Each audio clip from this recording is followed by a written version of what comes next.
So I was looking around YouTube the other day and I found a very short video that someone had done where they'd customised a Skeletor figure and replaced his eyes with glowing lights, and I thought it looked pretty cool. I tried to contact the guys to find out how he'd done it, and he didn't respond, so I thought I'd see if I could work out a way of doing it myself. As I have a Skeletor here which is pretty busted up and the head has fallen off, and I thought it would be an ideal opportunity to just do some customising on it and see what I could do. So first of all, I wanted to source some very cheap lights. I popped down to a local sort of pound shop and picked up these finger lights. They're £1 for 3, and they come in 3 different colours, as you can see here. So if I just switch this one on, you can see, I'll just shine at the camera, this one is a green one, there's a blue and a red one also in the packet. First thing I did was take that apart, and it turns out it's a very simple construction. It is just a nice and bright red LED with 3 little button batteries in it. The switch mechanism is of no use, but the LED and batteries are good and worth more than £1. So the next thing I needed to look at was how to make the eyes red, because Skeletor's eyes are actually pretty small. I'm not sure you can see here, they're fairly tiny. So far, searching through my box of bits, I've found these missile launcher things from Star Wars. These came with some figures in the Revenge of the Sith line toys. The front of the missile is pretty large, but the back portion, if you can see there, is a very small, sort of nicely rounded end, and this looks absolutely perfect. So this is just my quick sort of test go. So here is Skeletor's head. Using a screwdriver you can actually push through the plastic of the head very easily. It doesn't take much effort, as you can see here. And I cut the end off of one of these missiles. Let's just show you there. Yeah, so I cut off about 10mm the end of that and just pushed it into the eye hole, as you can see there, just the one on the left currently at the moment. And for test purposes, just to see if this works, I have inserted the LED I removed from the finger lights into his head. So here we have the little bit of plastic pushed in. I've now switched my desk light off so you can just see how well this works. I'll just put 2 of the batteries here onto the LED, and you can see that actually lights up pretty convincingly. And there's the eyes, and the missile has a little rounded shape. It actually makes quite a good eye there. Here we have the head again. I've removed it from the body, and this is the end of that Star Wars missile that I just cut off. And I'm just going to push it carefully into his eye socket, which I've already made a hole in just using a screwdriver. See, just with a bit of pushing. Let's try making that hole a little bit bigger there.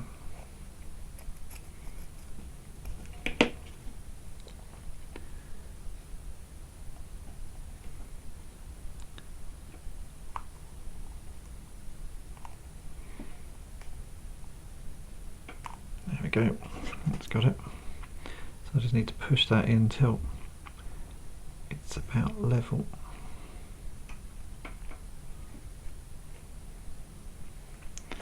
And that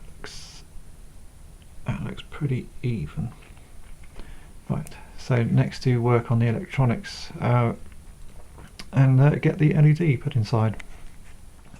Now I'm going to construct a sort of small battery pack to go on the back of Skeletor.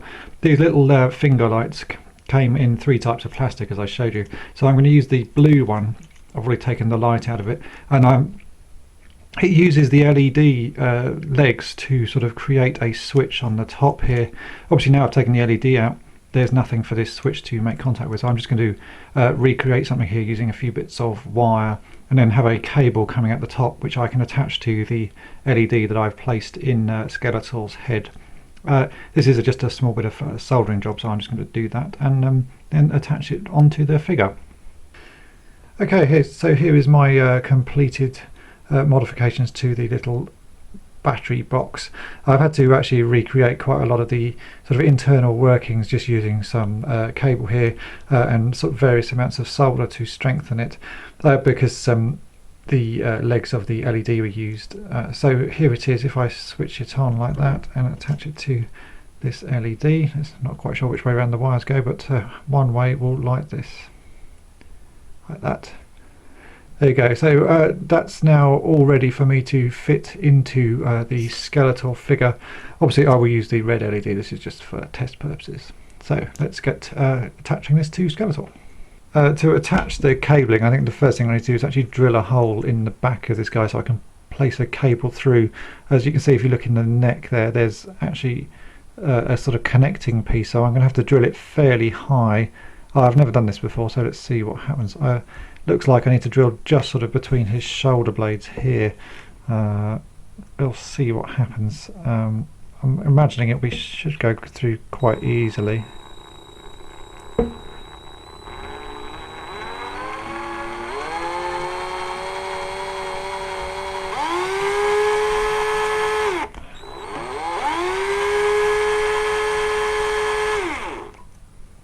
Seems to be making a mark.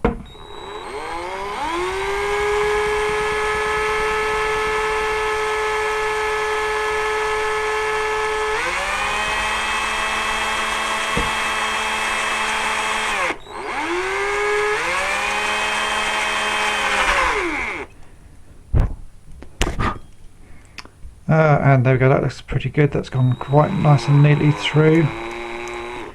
Let's have a look on the inside, see how that looks. Oh yeah, perfect. That's pretty much just above the joint there that holds the front and back together. That should work perfectly.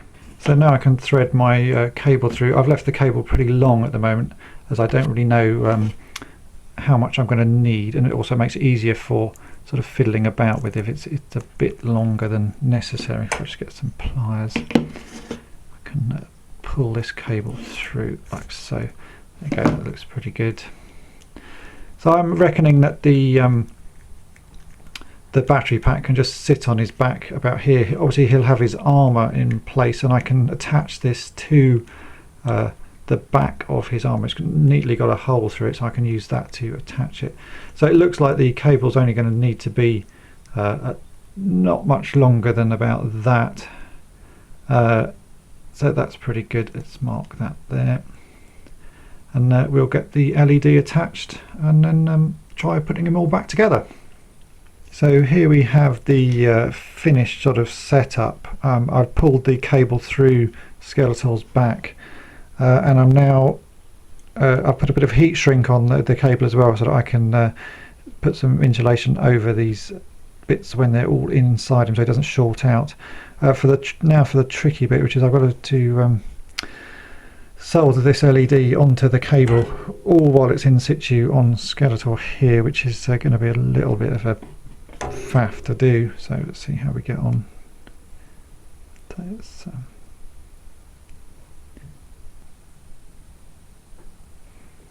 Okay, that looks like that's done it.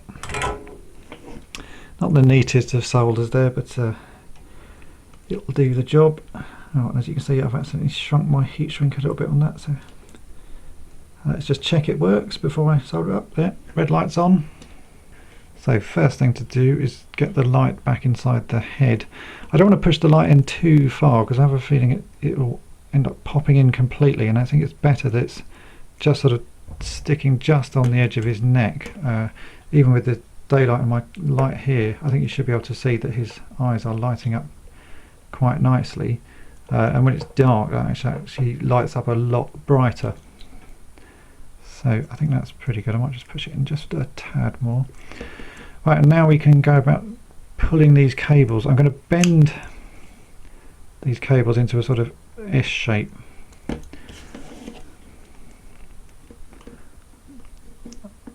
So that they sort of sit under the neck a bit, like that. That should do. That's pretty good. And then I should be able to push his head in. This figure has a cracked neck, as I showed you earlier, so it's actually a little bit easier to get his head in place. And I'll glue the neck back on in a minute. Yeah, that's good. There we go. So that's now got the head back in place. I'll glue his neck on shortly. So now if I switch him on, should hopefully his eyes still light up. That looks pretty good. So I'll glue it all back together and I'll show you the final thing in a moment. So here we have the final customized Skeletor. On the left is the one I've customized, on the right is a normal one. From a distance it's actually quite hard to tell that anything has been changed on it. If I turn this guy around, you'll obviously see his battery pack hanging there. I'll try and work out a better way of attaching that, or hiding it even in the end, but you've got to have batteries somewhere, and there's nowhere particularly to hide them on this guy. If I switch him on and stand him back up, you can now see with his eyes are glowing. Let me take some shots with the lights off and you'll be able to see this even clearer. And as you can see here, we have Skeletor with the lights off. As you can see, it's actually quite an effective effect you get there with his eyes glowing. Obviously the plastic of the head is a little bit thin, so you can actually see the red light through it, but that adds to the sort of mysteriousness of him. He looks pretty cool. I think this is going to look quite nice on display in my room. And it only cost £1 to buy the lights to do this, and with a little bit of ingenuity you can get something that looks pretty nice. Thanks for watching.